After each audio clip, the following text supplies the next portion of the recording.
par une série d'amendements de suppression. Le 20 de Mme Rigol n'est pas défendu. Le 44 de M. Vico. L'article 14, le 44, chers collègues. De suppression. De suppression. Oui, Monsieur le Président, proposition de suppression. Parce que, enfin, imaginez où on en est. Imaginez si on cumule un peu tout ce qui est présent dans ce texte. Imaginez un SDF qui vapote sur un quai et qui, par ailleurs, oublie son sac, il se prend 12 mois de salaire d'amende, si j'ose dire. Le quai, nous l'avons rejeté, monsieur. Oui, mais voilà, simplement pour vous signaler quand même qu'on continue là avec l'oubli d'un bagage qui serait puni de 2 500 € d'amende.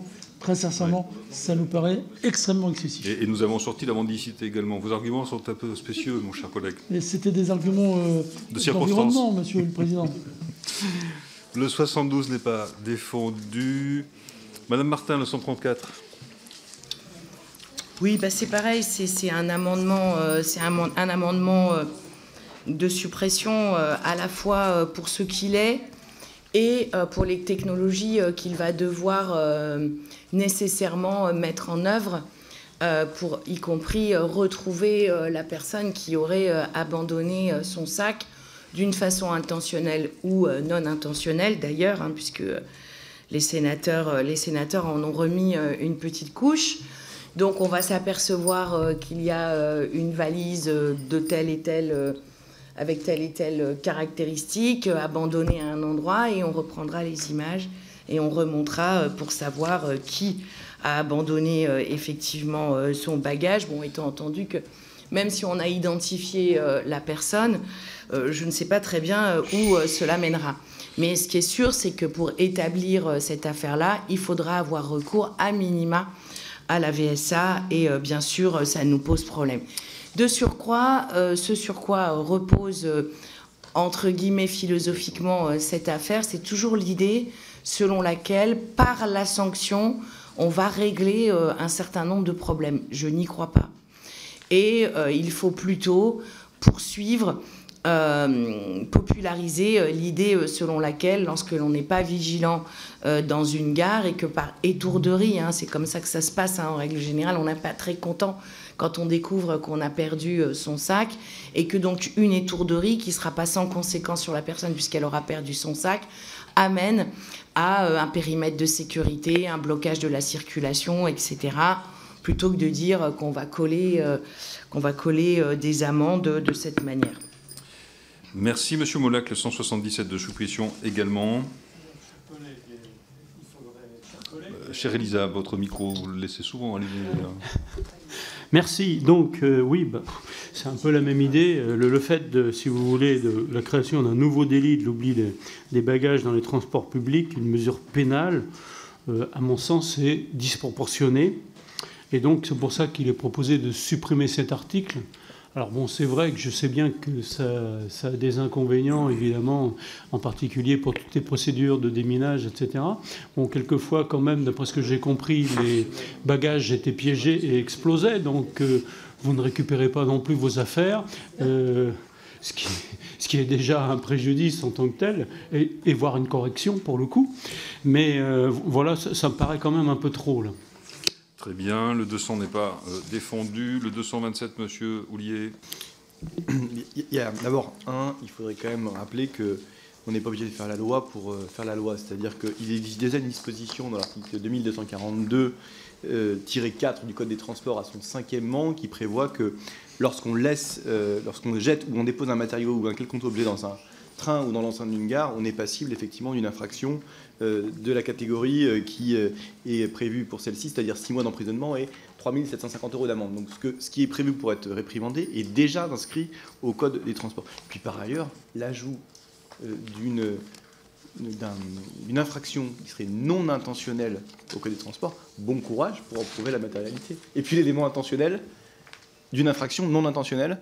Alors là, j'avoue que je suis absolument perplexe face à cette novation juridique. C'était un moment de suppression, naturellement. Monsieur le rapporteur, votre opinion sur ces arguments? Oui, merci, monsieur le Président est assez sensible sur l'un des éléments évoqués il y a un instant par mon collègue Sacha Houlier. Je donnerai d'abord quelques chiffres qui sont éloquents pour témoigner du défi que représentent les bagages abandonnés qui ne doivent pas être sous-estimés. Je l'ai redit. Pour le coup, pour la RATP, le nombre de colis abandonnés est passé de 624 en 2019 à 2269 en 2023, soit une multiplication de 3,6 en 4 ans seulement.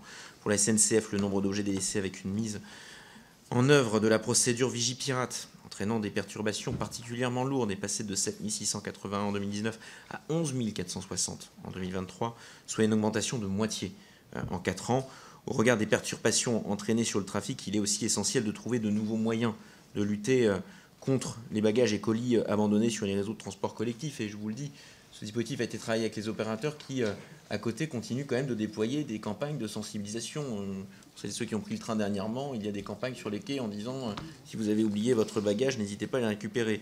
Les opérateurs sont donc largement mobilisés. D'ailleurs, le nom de la campagne que j'évoquais s'appelle Attentifs Ensemble. Troisièmement, je vous rejoins pour considérer qu'il y a un sujet de réécriture de cet article et un sujet de proportionnalité. C'est pourquoi je vous propose une rédaction globale ensuite, visant à distinguer 3 cas de figure: l'abandon non intentionnel de bagages, puni d'une contravention de 4e classe, l'abandon non intentionnel de bagages lorsque l'obligation d'étiquetage est obligatoire de 5e classe, et l'abandon de bagages qui peut être prouvé par tout moyen, et notamment de vidéosurveillance, donc intentionnel, dans ce cas-là. Je ne cache pas être ouvert, mais je pense qu'il faut rédiger cet article, mais être donc défavorable à ces amendements de suppression, passer à une rédaction et ouvert au fait de le rédiger s'il le faut d'ici la séance, de le retravailler ensemble avec un dispositif qui resterait lisible, peut-être en restant, j'ai entendu de la part de certains, dans le champ du contraventionnel, sans aller sur le délictuel, mais déjà de sortir de la rédaction telle que proposée par le Sénat. Je vous remercie. Donc c'est une demande de retrait, c'est cela, monsieur le rapporteur, qui n'est manifestement pas acceptée, et donc défavorable. Je soumets aux voix ces amendements de suppression avec avis défavorable du rapporteur. Qui est pour ces amendements de suppression? Qui est contre? Ils sont rejetés. Nous en venons par conséquent au 159, monsieur le rapporteur.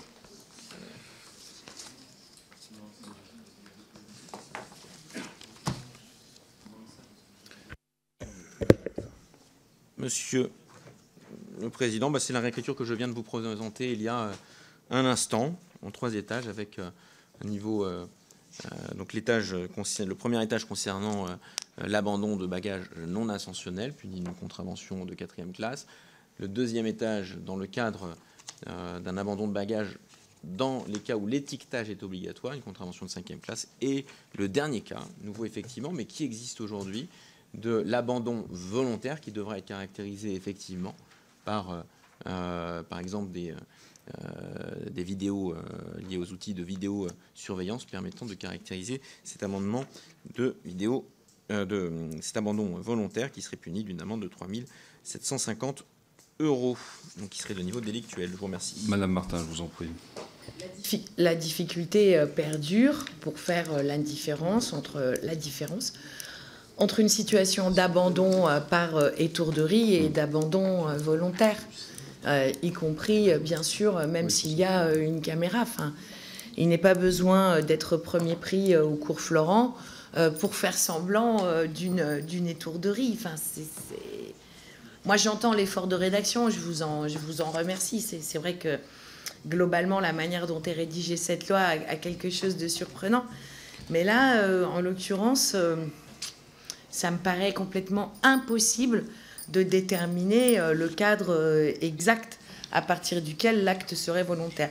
Ou alors on écrit pour écrire et on dit si, regardez, là on a prévu l'abandon volontaire, peut-être. Merci. S'il n'y a pas d'autres prises de parole, je soumets aux voix cet amendement 159 du rapporteur. Qui est pour? Du rapporteur. Qui est contre? Il est adopté. Il fait par conséquent tomber un certain nombre d'amendements, dont le suivant 201. En revanche, il ne fait pas tomber le 105 de M. Jenft, pardonnez-moi. Je vous en prie. Merci, Monsieur le Président. Donc, l'article 14 de cette proposition de loi crée un nouvel article 2242-4-1 dans le Code des transports afin de punir le fait d'abandonner intentionnellement des matériaux ou objets dans les espaces et véhicules de transport public. Si l'amende prévue est à hauteur de 3 750 € avec une amende forfaitaire de 300 € minorée à 250 € ou majorée à 600 € existe. En revanche, la possibilité de régler une amende forfaitaire est aussi ouverte aux récidivistes.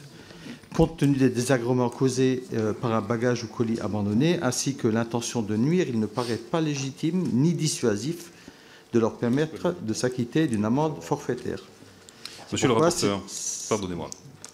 Allez-y, je vous en prie. C'est pourquoi cet amendement prévoit de remplacer les mots y compris en par le mot hors les cas de récidive. Je vous remercie. Monsieur le rapporteur. Merci, Monsieur le Président. Je serais défavorable à cette proposition d'aggravation. Nous renforçons déjà, on va dire, le régime de sanctions. Je mets aux voix cet amendement 105 qui a reçu un avis défavorable du rapporteur. Qui est pour? Qui est contre? Il est rejeté. Nous passons directement à l'amendement 108, les autres étant tombés. Amendements pouvant être soumis à une discussion commune. Monsieur Ginft, à nouveau, vous, sur le 108, s'il vous plaît. Oui, donc c'était effectivement un amendement de repli. L'article 14 crée donc cet article 2242-4-2 dans le Code des transports afin de punir le fait d'abandonner par imprudence des matériaux ou objets dans les espaces et véhicules de transport public qui implique la mise en place d'un périmètre de sécurité et entrave la circulation des trains. L'amende prévue est de 2 500 € et sans possibilité d'éteindre l'action publique via le règlement d'une amende forfaitaire. Or, ce même article prévoit une peine d'amende et une amende forfaitaire pour les cas d'abandon intentionnel d'objets.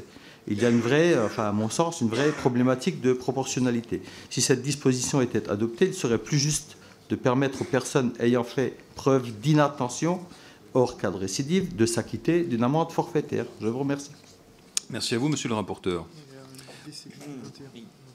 Ah, pardonnez-moi, c'est une discussion commune, toutes mes excuses. Monsieur Duplessis, peut-être sur le 21, ou monsieur Jordanov, il est défendu?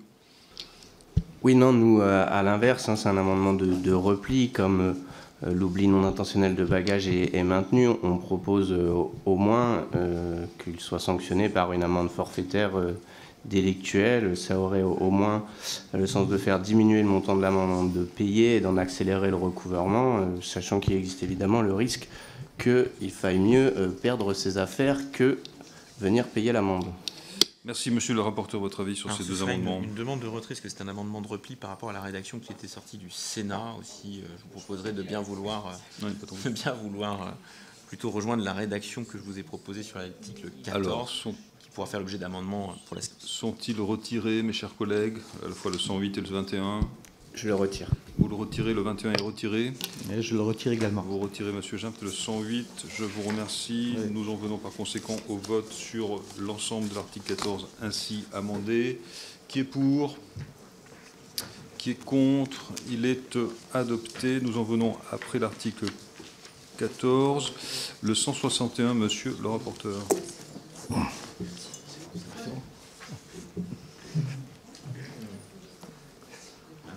Monsieur le rapporteur. Il y a un micro, monsieur Jeanne. Vas-y.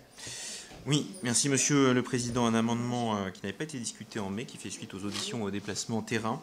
À travers cet amendement, je vous propose de permettre aux opérateurs de procéder à l'enlèvement des véhicules embourbés sur les voies de tramway. Je sais que j'ai découvert lors des auditions et déplacements terrain, c'est-à-dire le cas où certaines personnes, pour aller plus vite, prennent les voies de tramway pour doubler les autres véhicules et finissent embourbés sur les voies de tramway. Dans ces cas-là, eh bien, l'opérateur ne peut pas procéder au déplacement de quelques mètres du véhicule et doit attendre que ce soit l'assurance du véhicule embourbé qui procède au déplacement. Bien entendu, cela entraîne eh bien, des retards, des désordres sur le service. Aussi, je propose cet amendement pour faciliter et accélérer le déplacement d'un véhicule qui serait juste déplacé de quelques mètres, mais que l'opérateur pourrait faire directement. Je vous remercie, Madame Martin. Est-ce que je peux poser une question de clarification? Vous avez déjà pris le micro, j'ai l'impression. Allez-y, oui. Oui, c'est vrai, vous avez raison. Embourbé. C'est-à-dire qu'il ne s'agirait pas, dans cette situation, si, vous l'avez dit, d'un acte volontaire des personnes qui utilisent, par exemple, les rails du tram. Un problème se pose, ça les bloque. Et vous considérez qu'il n'y aurait que l'assurance qui pourrait la déplacer? Mais pourtant, c'est une situation de l'équivalent d'un stationnement hyper gênant. Bah, bien, je mets aux voix cet amendement 161 qui est pour. Cet amendement 161 du rapporteur qui est pour, qui est contre. Il est donc adopté. L'article